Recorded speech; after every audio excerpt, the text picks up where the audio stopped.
What does mediating in good faith mean in practice? I'm going to try and give a bit introduction and context to that subject. I see what we're talking about today as being part one of probably a two-part discussion on mediating in good faith. Um, Today, the question is primarily, what does it actually mean? What do we mean by mediating in good faith? For a further session at some future date, I think it might be useful to move on the discussion to how do we, if at all, challenge what we believe a party is not mediating in good faith? And how do we go about challenging them if we think we can? This whole subject of mediating in good faith, I can't recall being in any part of my mediation training and having spoken to a few people recently. No one seems to recall this issue ever being addressed. So on the face of it, one might be tempted to think, well, actually, it doesn't matter at all. Conversely, I think it matters a great deal.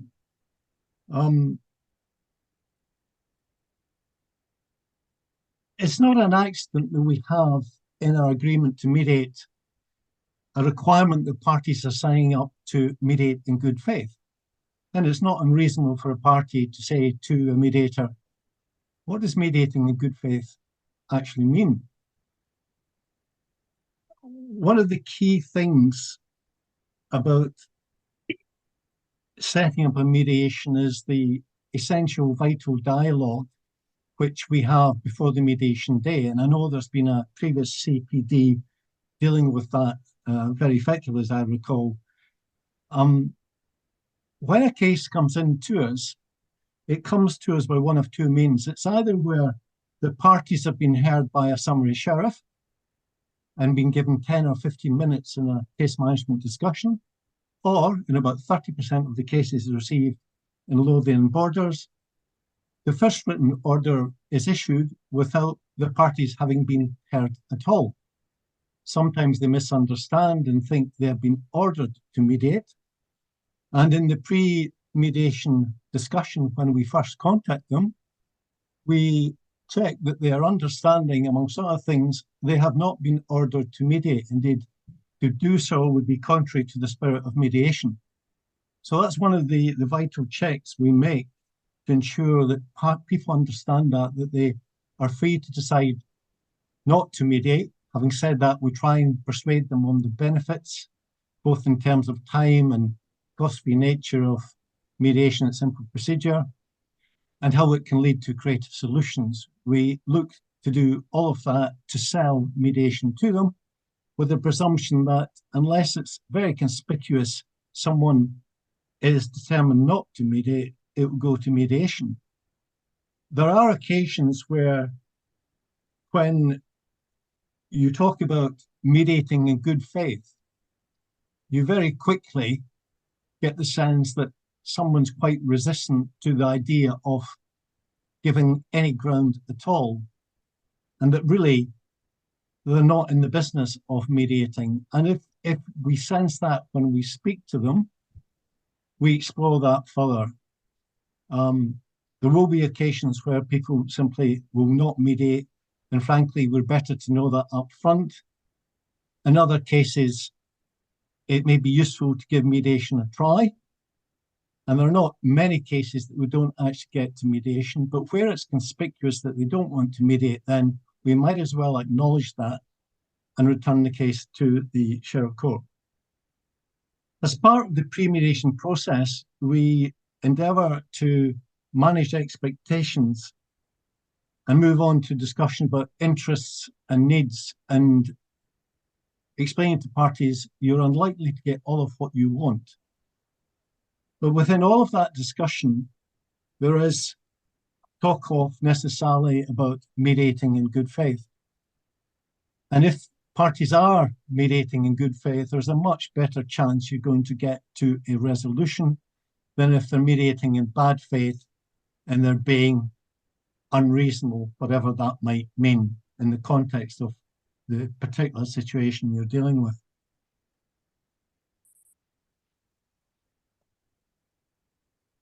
Robert has kindly agreed to take on board the poisoned chalice of talking about mediating in good faith. As an experienced mediator, he's going to talk about two real-life cases of what mediators need to be thinking about, be conscious of, and alive to in our engagement with parties and in listening to parties. We tend as mediators to assume that parties are mediating in good faith. That's just the natural presumption. We think they've signed up the agreement to mediate and that therefore they must be mediating in good faith. But are they in fact doing so? And as I say, in a further session, we'll talk about what can you do, should you do, where you detect or suspect a party is not mediating in good faith. So Robert's going to explore with us, amongst other things, fairly tricky subjects, such as what does honesty mean? What does truth mean? And what does the legal construct of reasonable mean? You'll be pleased to hear that at the end, Robert has a couple of pointers, learning points from the session. And I'm sure we'll all be grateful for what he's got to say on that, which, as I say, is, in my experience, a fairly underexplored topic. Robert, with that introduction, can I pass over to you? I think we could just close it there. You've said all needs to be said. We can just move on. I'm not stealing your thunder. No, not at all. Not in the least. No, that's great, Sandy, and thanks for that introduction. As we all know, the whole idea of participating in the CPD is to help us try and, in a sense, develop and improve our professional practice. And in that regard, Sandy and I have approached this with a view to maybe producing a couple of learning outcomes that we can retain as practitioners that we can then apply going forward.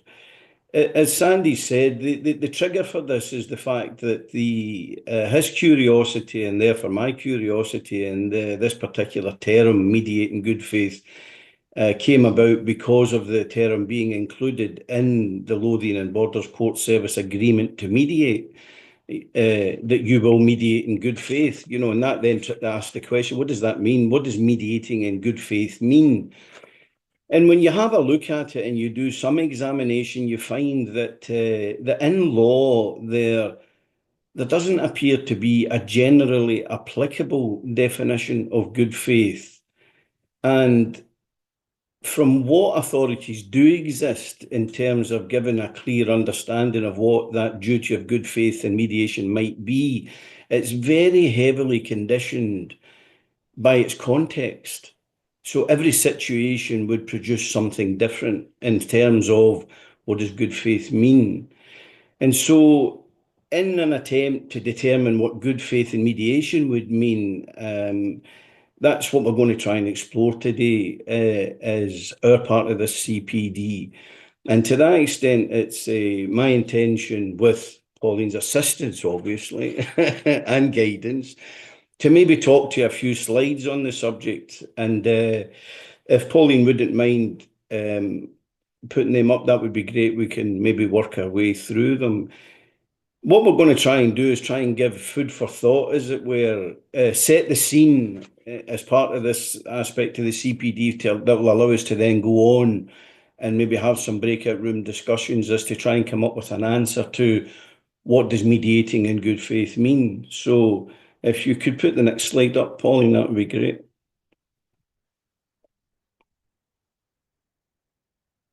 So whilst there seems to be a lack of a definitive summary or explanation of what good faith as a concept is, I've tried to pull together what would be generally considered to be the definition associated with good faith, and then by extension, how we would use that to recognise what mediating in good faith would be. So the summary definition, as it says in the slides, is number one, it's a state of mind. Mediating good faith would be a state of mind that would consist of you being honest in your beliefs or the purpose for which you're there, and moving on from that would be how faithful you would be to that duty or obligation, if you like, that you've decided to embark upon as part of the mediation. And then beyond that, it's considered, good faith is considered to be maybe an observance of what would be described as reasonable commercial standards. And I think that's important when we're going to discuss the two cases that I've put up. Reasonable commercial standards of fair dealing in a given trade or business, because I know as mediators, we tend to, Tom Skade would probably still be losing sleep at night because of the amount of car cases that he'd done at Airdrie Sheriff Court. And he will understand what I mean in terms of good faith by observing reasonable commercial standards of fair dealing in a given trade or business. And we'll maybe talk to that as we go forward a little bit.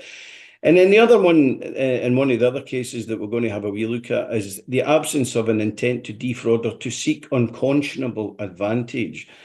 So I've put those 4 points up there: honesty and belief, a faithfulness to the mediation process, an observance of, and the absence of intent to seek an unconscionable advantage. So framing those 4 points would describe that abstract concept of what good faith is. All right, the next slide, Pauline. So to try and explore what mediating in good faith would look like practically, what I've done is I've put up two cases here, two actual cases, if you like, that were mediated. One, the sale of a car, the other one, a construction contract.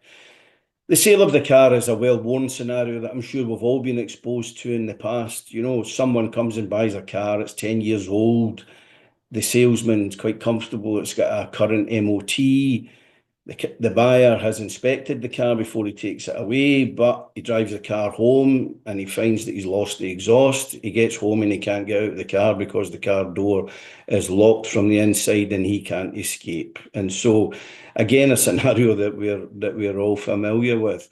And the construction contract is one that, again, it was a domestic landscaping and fencing contract.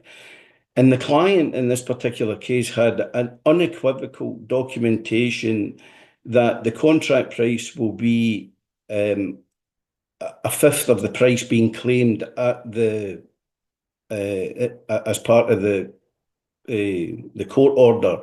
So in other words, say the claim was for £3,500. The documentation says the contract was worth £750. And so the contractor points out that this is clearly an administrative error and he should be paid the full amount. And we'll just explore that a little bit as we go through it. So that's the two cases that I'm going to try and have a wee quick look at here in terms of the good faith implication. Could I have the next slide, please, Pauline? So just to set the scene again, the state of mind that the parties have would refer to the way in which they are thinking at that specific point in time, the way they're thinking when they're in the mediation. And as we all know, that thinking affects the mood, their disposition, what their intent is, you know, their overall consciousness of what's going on round about them. Additionally, because of the way we need to be careful these days, it would also encompass a mental condition in the areas of perception, you know, how they perceive things, what's their truth, the emotions that come into play, their belief, their recollection in terms of memory of just exactly what went on. And all of that we need to take on board as mediators when we are there in person doing what we do. And that's without even giving consideration to the potential added complication of the impact of neurodiversity, which I'm sure we've all come across as well when we're mediating. So the state of mind thing, as far as good faith is concerned, very, very complex, very emotionally driven in a lot of ways. It's about, you know, the persona that's presented. But you with me? So that's where we are to set the scene. Could that next slide, Paul? I think in the good faith thing, it comes down to as was explained earlier, it's about honesty and truth, and they're not the same thing. And it may be as mediators that we've lost sight of the fact sometimes that honesty and truth are not the same. Honesty is generally considered to be, if you like, a matter of personal sincerity. You know, you sincerely believe something, so you honestly believe that, and that's your truth. But it's not truth, or it might not be truth, because truth can be the complete opposite of honesty, because truth is generally accepted as something that is factually accurate. Truth is something that can, as I've said there in the explanation, it can be essentially viewed as objective. It's a statement of facts that align with the reality, you know. So if I say it's raining outside, you can open the curtains, you can look out, you can go, oh, it's raining outside. So that's a verifiable truth. So that's what truth is. Honesty, on the other hand, is an expression of one's perceptions with a feeling accompanied by sincerity. And so it's subjective as opposed to being objective, because it's your personal perspective, and it might not always align with the truth because it's tied to your personal understanding, back to your state of mind. It's back to your personal understanding and perception of what's going on. And if we apply these two things to the cases that we've just seen, let's look at honesty and truth in the car case. The salesman honestly believed that he sold a good car. That's on the face of it what he's done, because, or she's done, because he's sold a car with an MOT. And that's the backstop for all of these situations, that statutorily he provided someone with a car that was roadworthy, capable of being insured and road taxed and driven away, as happened in the case that was concerned. So honestly, he didn't think he'd done anything wrong. But the truth is different, because the verifiable truth is when the car got home, the exhaust was missing. When the car got home, the driver was trapped inside the car. These are verifiable, objectively driven situations that took place. So the purchaser has got a truth that he bought a car that was not roadworthy, in spite of the fact that it had an MOT, but that's a whole different CPD about what is an MOT. And so he got home, and his truth is the car was not roadworthy, because with it, the exhaust fell off, he couldn't escape the car. But honestly, the salesman sold it to him. So there is a good faith situation there, that you're acting honestly and truthfully. And both parties did. So what do? Confront the sale? No. You can go back to, as a practitioner, then you go back to the salesman and say, okay, you don't confront the salesman and say, you sold him a bummer of a car.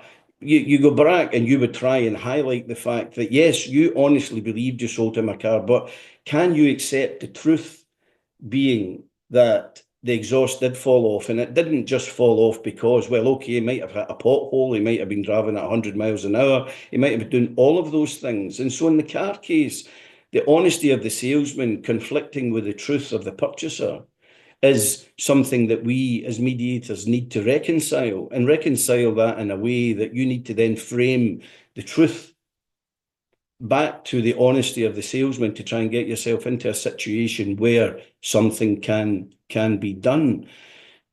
So as mediators, what we do in that sense is we try and understand that distinction between honesty and truth, and understanding that distinction, I believe, can help us become more conscious as communicators and empathetic listeners.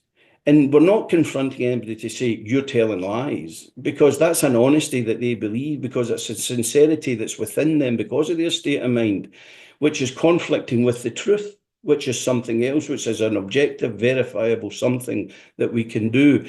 So I think as part of the CPD today, if we can maybe take that away, this conflict between honesty and truth in situations, that may be quite helpful for us. And I'll revisit that at the end before we move on to the breakout rooms.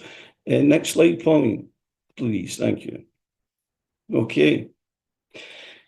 In the other case, with the construction case, it then goes back to one of the points of what is good faith: the observance of reasonable commercial standards of fair dealing, the absence of intent to defraud or seek unconscionable advantage. Here we have a situation where a client asked a contractor to put, it was a two-stage job. The first stage of the job was fencing and some groundworks, cost £750. Very happy with the work. asked the contractor if they could do the bigger job, which was the whole area concerned, to do the groundworks and fence the whole situation in. And that was about 5 times the size of the first one. And correspondingly, one was £750 and the whole job should have been quoted at £3,500. But somewhere along the line, the three got dropped, £3,750. And somewhere along the line, the three got dropped in correspondence, and the client got an offer to do the job for £750. And so, very happy with that. The client says, I'll take it. I accept your quote. The contractor goes in, does the work, sends the bill, £3,750. Client says, I'm sorry, I have accepted your offer of £750 and that's all I'm paying you. Now, there's a situation of not perhaps acting in good faith, but we're not interested in that. We're being asked to mediate and asking them to mediate in good faith. So that being the case, that was the client in that situation being in a position where she was trying to achieve an unconscionable advantage in that situation, and we would maybe all say yes. And so was she then being unreasonable? And how could we then move her from being unreasonable to reasonable and get her to come back and work within the framework of good faith? And in that situation, as a mediator, what we did there was we tried to get around to the whole idea of this, this reasonable person. Would any reasonable person have assumed that you've already received a job, which is a fifth of the other job? How could you possibly expect to receive the whole job for £250 more than a fifth of the job? So what reasonable person would come in there? And then that comes into another sort of leg of the whole legal framework, in the sense, what is a reasonable person? And again, it's a legal construct in a sense, that the reasonable person is reasonable for any given situation. No one reasonable person can be constructed for every situation. And so the reasonable person in this situation would be a person who could take on board the fact that they are at it. And so from that point of view, you would then, as mediators, try and understand, to get them to act in good faith, they would need to bring them from their unreasonable position to a reasonable position, which would be a good faith position in terms of the negotiation. And so those 2 points there try and explain that particular point. Next slide then, Pauline, please. Okay.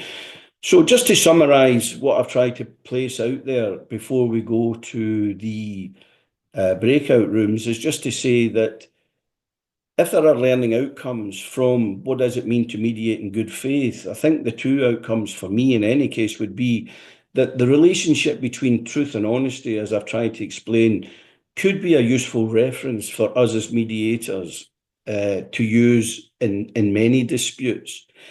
How many times have we heard the phrase, it's not about the money, it's the principle? An often repeated trope in mediation that I'm sure we've all heard many times, and it could be rephrased to say their behaviour is completely unreasonable. And as mediators, our understanding of that legal construct of what is reasonable and by whom and applied to what is perhaps a skill that's worth having. And so if there's any takeaway from this little part of our presentation today, it's those 2 points: the difference between truth and honesty and how you can use it as mediators, and the whole aspect of being reasonable, and what does reasonable mean in terms of negotiating and mediating in good faith. So that's basically my part of this presentation. If I hand back to you, Sandy, you can maybe pick up from there and take that forward. Thank you. Yeah, Robert, you've done such a thorough job that we're actually quite tight for time. I'm delighted that this session has been recorded, and I wondered whether, other than just inviting some people to chip in and say what they believe mediating good faith is, what it says, and how you'd explain that to a party when they answer you, what does mediating good faith mean? If anyone cares to chip in on that single subject, I don't think we've got time for breakout rooms. I don't think we do justice to it today. But I think if we resume this subject in the next CPD, with the benefit of the recording, particularly for those who haven't been here today, we can then get into the second part of this, which is how, if you can, do you challenge parties who you suspect might not be mediating in good faith? And that could be either in a pre-mediation scenario or actually within the mediation on the mediation day. So I invite anyone to put forward what is their take on, just off the top of their heads, what does it mean to mediate in good faith in your view?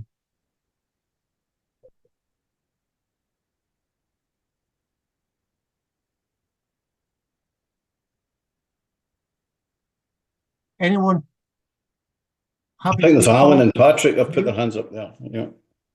Sorry, I may not be able to see everyone.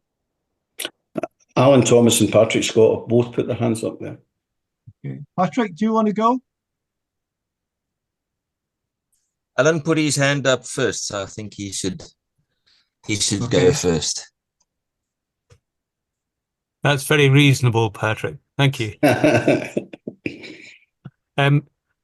I've certainly come across situations where my definition of good faith has been where has been breached by parties embarking in the mediation without having a real intention of trying to resolve things by way of a compromise, but they have engaged in mediation to see how far they might be able to push the opposing party.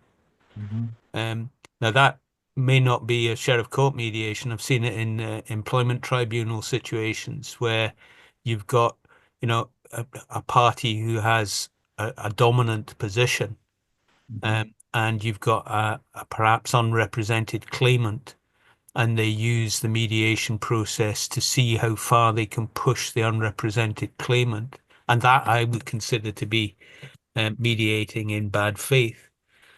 Having said that, if it allows an unrepresented party to get a deal that they agree to, then isn't that a successful mediation? I think there's a real challenge with these sorts of things. You can feel as a mediator that somebody's gone about things in a way that you've considered to be improper, but you've got a party who says, I just wanted out of this bloody thing. I've got something. Thank you very much for all the help you've given me.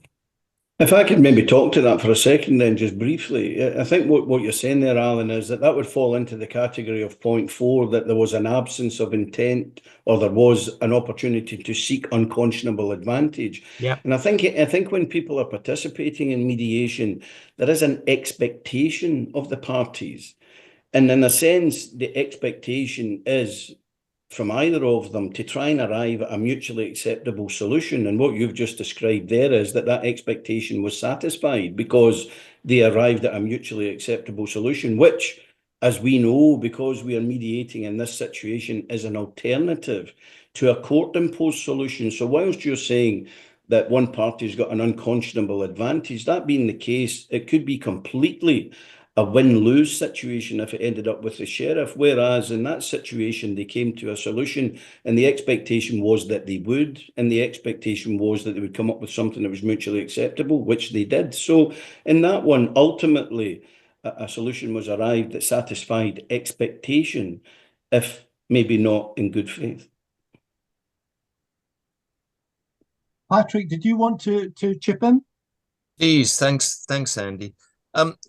I think good faith is a difficult concept to work with, because sometimes one's tempted to think that if a party comes into mediation on the basis that they're not prepared to offer the other party anything, or claimant comes into mediation wanting full satisfaction of their claim and they basically not prepared to budge, one could easily construe that as coming into the mediation not in good faith. But I think it goes further than that, because that party, if there's a party, for example, who doesn't believe that he owes the claimant anything, and he comes into the mediation with the intention of trying to persuade the claimant that that is the case, I don't think you can say that that party's acting in bad faith. I don't think you need to come into mediation being prepared to compromise necessarily, because you might believe so strongly in your case, either as claimant or respondent, that you want the opportunity of persuading the other party to your view. That, as I say, is not necessarily bad faith. So Patrick, just following through on that thought, in the pre-mediation phase, if we say to someone when we first contact them, you're required to mediate in good faith, amongst other things. They've already seen the specimen agreement to mediate. They know they're signing up to that. You are saying, are you, that we'd be mistaken to say to the party, you're required to show at least a little flexibility in your position? Yeah. I think I don't think that's necessarily a requirement, depending on it's obviously going to vary from circumstance to circumstance, but I don't think as a general rule one can say that a party who comes in and who's not prepared to move is necessarily acting in bad faith. No, but we did cover that. It's obviously quite judgmental, isn't it? Working out whether someone's going to move at all. I mean, I've certainly seen situations whereby solicitors instructed for a utility company will sign up to mediate in good faith. You get to mediation, there's no resolution, and the mediator says they just wouldn't budge an inch. And I find it difficult to believe that where the solicitor, having taken instructions, says, I followed my client's instructions, we entered mediation. I'd query whether they should actually be signing up to a document that says that they're mediating in good faith. Yeah, and I think when Sandy, on that particular point, when we opened up that little segment that we were doing there, we did open up by saying that the good faith and mediating in good faith is a state of mind. That was the opening statement that we made, to say that the way a person is thinking at a specific point in time, and this is what Patrick's covering there as well, we said that mood, their disposition, what are their intentions and consciousness, all of that points towards what they're going to do. And as someone within the group has put their hands up to say, and it is an abstract concept, because how do you deal with separating mediating in good faith with, I suppose, what Patrick is touching upon, this whole idea of bona fides, maybe, a person's honesty and sincerity in their intentions, so where does that come into it? So it is quite complex in a lot of ways, definitely.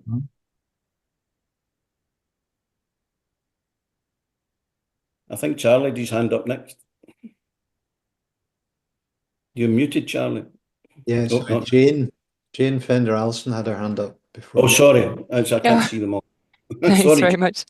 I think this is such an important topic, particularly with the rise of mandatory mediation in England. So although I think the wording in the court rules is about ordering parties to engage in mediation rather than a good faith obligation, but I think it's only a matter of time till we get case law on, what did it mean? Did they come along? Did they engage, etc.? But anyway, what I was going to say here was, I think for me, what's really important is, what are we asking parties to do in good faith? Is it to mediate as a whole in good faith, which is quite complicated, like you said, Robert, there's a lot to it. And what does that mean? And, there's a lot involved in a mediation. Or, out of interest, the Cedar model agreement to mediate, which is what a number of us base our agreements to mediate on, has in, for good faith, it says parties agree to attempt in good faith to settle their dispute during the mediation. So it's not an overarching mediate in good faith, it's specifically an obligation to, you're agreeing to attempt in good faith to settle. So they've made it about that in particular, which I think is an interesting approach that's maybe more workable, even if that means, like you say, Patrick, that might be someone coming along to say, my settlement here looks like I pay you zero because I have no responsibility here, or whatever. That good faith to attempt to settle. And I wonder if they took that approach because it is easier to do that than apply good faith to the whole of mediating. It's so complex to narrow that down. Anyway, thank you. Thank you. Charlie, Gordon, I think. Sorry. Oh, sorry. Gordon, did you want to say something? We're already overrunning, but sorry, I think Chris was ahead of me. Chris Cox. We can't see everybody in the screen. I just wanted to say that I think this is a very important topic, and thank you for covering it. But the context within which these people are placed is exceedingly important, so that what is reasonable to expect, say, a car dealer to know and to put forward is quite different from what perhaps a private seller of a vehicle could be expected to know and put forward. But there's also this question of, should they disclose known faults? Because obviously there are some things which are going to be vital to the car performing without causing an accident. But there are some things which are perhaps more a question of the look of the car or whatever, perhaps a different paint panel or something like that. And it's a question of whether or not that should be disclosed and whether it's reasonable to withhold that information. It's quite an interesting one. But thank you. Gordon? Yeah, sorry, just echoing what Chris had just said and what Jane was saying. The English approach of engagement is as good as I think we're likely to get to. For us to be able to determine in a matter of a few moments or half an hour as to whether somebody's being honest or dishonest or good faith or bad faith presupposes that we have a complete understanding of where they've come from, which as mediators we will never achieve for both sides. So we are by our nature trying to judge whether the engagement in the mediation appears to us from our subjective biased view as to whether there has been any engagement in the process. And just to take the point that Jane made, ultimately, once we get some case law through England, it'll determine whether it will have the reality checking of impacting on damages and the award of damages. Thank you. Interesting. Charlie? Thanks. So just really on your truth issue, Robert, I mean, I think you're absolutely right. I think truth and honesty are quite distinct. I did a lot of thinking about this a few years ago, and I wrote a blog on the Cluer blog about this, that it came to me that unlike the courts, the determination of truth is not a component of mediation. The courts do two things. They determine what the facts are, and then they apply the law to the facts. That's essentially that's the model, the fiction it may be. But in mediation, we don't do that. We don't need to determine the truth or otherwise of what people are saying for them to arrive at an outcome they can live with. I think, so to me, that's quite that's had quite a big impact on me, kind of realizing that Yeah, I suppose, Charlie, what I was trying to say there was exactly that. The salesman is being honest and the other guy has got a verifiable truth. So? And then just finally, the lawyer in me, like I think other lawyers on the call, I'm very wary of getting involved in anything that is unenforceable. And in fact, there's a fair literature from America about the unwisdom of a good faith requirement in mediation for that very reason. If something's unprovable, unenforceable, would be best to leave alone. That's a separate instinct from the truth one, but I think we should be cautious about that one. Well, that being the case, maybe we should give real consideration about taking the requirement to negotiate or mediate in good faith from the mediation agreement now. Maybe Jane's point about Cedar's wording. Yeah, maybe it needs to be looked at. And if that's a learning outcome, well done us. Okay, we can discuss offline whether this is a subject we want to perhaps explore further at a subsequent CPD. Sandy, there's one more person there. Sandy Sangera would like to say something. I think Sandy, I think there's only one more. Sorry, Sandy. Yeah, I see you. You're muted. You're muted, Sandy. I said this whole time I was confused because they kept saying Sandy. Sandy, are you? I wanted just to pick up on the point about what Charlie was saying about the honesty and truth. And I think it would be interesting to explore now, not now, but eventually, because I do think, especially now, is it with the Gen Zs, you often hear them say, that's my truth. And so that's a new cultural aspect that's coming into in our common culture, let's say. And there is a distinction between honesty and truth. But then when someone is in their honest truth as they might see it, then often they become very fixed in their position. So I think maybe the question is more how to shift them to look at different perspectives as opposed to just understand their honest truth. Yeah. As you say, Thank that you. cultural impact of those buzzwords, those new things that you Yeah, I mentioned. think it makes a huge difference. Sandy. Okay. Yeah. Conscious we've gone a good deal beyond allocated time. But we did say 3:30, didn't we? Yeah, so we're okay. We're okay. I think probably offline we will discuss if we can return to this subject at another CPD.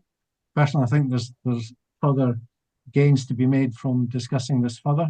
But thank you all for your contributions and what you've said. I find it a thought-provoking subject. I think probably some other people do, but we will have a look again at what exactly our agreement to mediate does say as regards mediating in good faith. Particularly bearing in mind, Jane, what you were saying, my recollection is that actually the wording of ours might be very similar to what you were saying in terms of narrowing down the good faith context. That's my recollection, but I will go back and have a look at it again to remind myself exactly what it does say. But I think I seem to recall there's language of attempting to mediate in good faith.